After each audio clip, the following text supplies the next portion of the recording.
आदरणीय विचारपीठ, खरं पाहिलं तुम्ही जरा घाबरलेलो, एवढे दिग्गज लोक समोर आहेत आणि सवय नाही एवढ्या लोकांना. आदरणीय पवारसाहेब स्टेजवर असताना मला संधी मिळते बोलायची. आज आपण सगळे संजय राऊत साहेबांच्या नरकातील स्वर्ग या पुस्तकाच्या प्रकाशनाच्या उत्सवाला सगळे जमा झालो. त्याबद्दल तुमच्या सगळ्यांचे खूप खूप धन्यवाद. मला वाटलं नव्हतं की एवढी लोक जमा होतील म्हणून, कारण पुस्तक प्रकाशनाला 100च्या वर लोक येत नसतात आणि खालचे लोक प्रकाशकाला लेखकाला विचार समजत असतात. तर मला जजमेंटच नव्हतं, पण मला तो आज दिवस आठवतोय. म्हणजे आज दुपारी माझ्या डोक्यात आलं, अरे तो क्षण आला बरं का आपल्याला भाषण करायचं प्रास्ताविक करायचं. मी दिवाळीचा दिवस होता, पाडव्याचा दिवस होता आणि मी घरी जेवायला बसलो होतो. आई सगळे आम्ही जेवण करत होतो, संध्याकाळची वेळ होती आणि अचानक फोन वाजला. मी उचलला, संजय राऊत बोलतोय.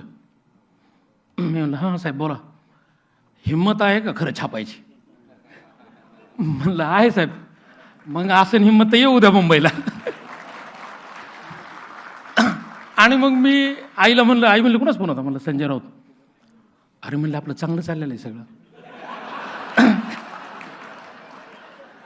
मी म्हणलं आई पुढच्या पिढीचं चांगलं चालायसाठी करावं लागणार आहे पुस्तक.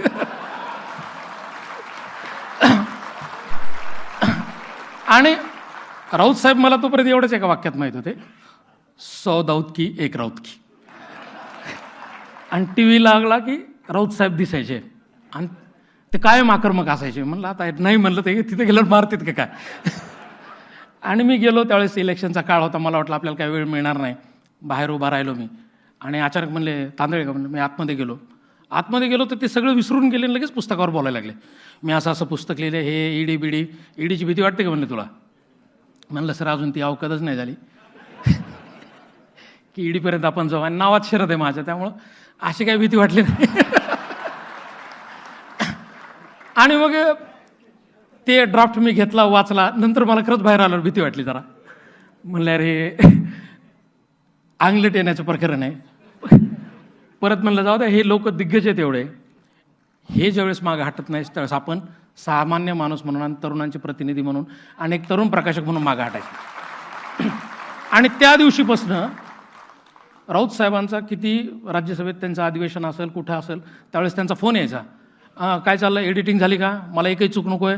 मला राऊत साहेबांचा रोखठोक, मी तर मार्मिकचा खूप मोठा फॅन आहे लहानपणापासून, पण राऊत साहेबांचे सगळे आर्टिकल्स वगैरे तर मी ऑलरेडी वाचत होतो आणि मला माहीत होतं त्यात प्रत्येक शब्दात धार किती.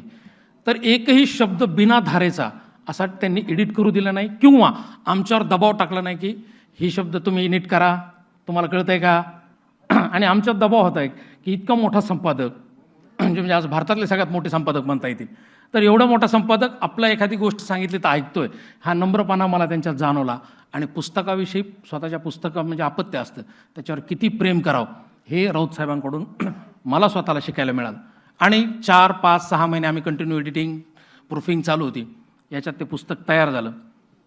आणि पुस्तक तयार झालं, आम्ही तर नवीन तरुणांचे पुस्तक पब्लिश करणारे होतो. त्यात राऊत साहेबांसारखा एक अण्वस्त्राचं पुस्तक यायला म्हणल्यावर आम्ही सगळे हादरलो होतो. पण त्यांनी कुठलाही तो अविनेश न दाखवता ऑफिसवर आले, आमच्या सगळ्या एडिटर्सशी बोलले आणि सगळ्यांशी मुक्त संवाद केला. त्यामुळे हे पुस्तक आमच्या प्रकाशन संस्थेला हे स्वतःचं पुस्तक वाटलं आणि ते पुस्तक 2-3 महिन्यापूर्वी तयार झालं. तयार झाल्यानंतर आम्ही म्हणले पब्लिश कधी करायचं, तर साहेबांनी तारीख काढली की 17 मेला करू आणि 17 मेला प्रकाशनाची तारीख ठरली. त्याच्यात मध्येच युद्ध आलं गेल्या आठवड्यात. आणि युद्ध आल्यानंतर शुक्रवारी मी जरा दचकलो. म्हणलं युद्ध आलं, कार्यक्रम चालतो की नाही, कारण की देशप्रमाणे सगळा देश पेटला होता. मी म्हणलं साहेब आपण कार्यक्रम पोस्टपोन करू. रात्री फोन केला 11 म्हणलं साहेब पोस्टपोन करू, जूनमध्ये कार्यक्रम. साहेब म्हणले नाही नाही हे सोमवारपर्यंतचं नाटक आहे म्हणले, आपला कार्यक्रम वेळ झाला. मी म्हणलं एवढा कॉन्फिडन्स, सोमवारपर्यंत नाटक. आणि मी म्हणलं ठीक आहे, आपल्याला काही बोलता येत नाही राऊत साहेबांना. म्हणलं ठीक आहे 17 तर 17. आणि त्या दिवशी मग साहेबांना म्हणलं साहेब लोक पुस्तक मागायलेत, ऑफिसवर यायलेत, काही जण ऑफिसवर येऊन पुस्तक द्या म्हणालेत. साहेब म्हणले देऊन टाका. आणि आम्ही 14 पासून पुस्तक द्यायला सुरुवात झालं, प्रतिक्रिया यायला सुरुवात झाल्या. मी तुम्हाला सगळ्याला सांगतो की काल एका दिवसात 3000 पुस्तकं सेल झाले. आणि विशेष म्हणजे इंग्लिश आणि हिंदी पुस्तकाचे सुद्धा आमच्याकडे ऑर्डर आल्यात. आणि मला आत्ता सांगायला आनंद होतो की नरकातील स्वर्ग ह्या पुस्तकाचं इंग्लिश आणि हिंदीचं भाषांतर शेवटच्या टप्प्यात आहे.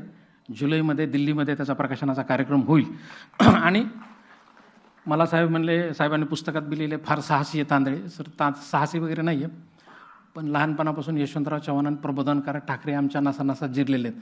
त्यामुळे ही सहज डेअरिंग आमच्यात आली आहे. तर नवीन पिढीला ह्या पूर्ण विचारमंचाकडून खूप अपेक्षा आहेत. जी लोक जे राजकारणात तरुण नाही आहेत तीसुद्धा ह्या पुस्तकाकडे सकारात्मकतेने पाहत आहेत, हे मला डेली दिसत आहे. तर धन्यवाद साहेब, राऊत साहेब, की तुमची आमच्यासारख्या नवीन प्रकाशकाला संधी दिली आणि आमचे शेअर्स वाढून दिले. नाही, मध्यंतरी ड्रोनचे वाढले होते, तसे आमचे वाढतील आता.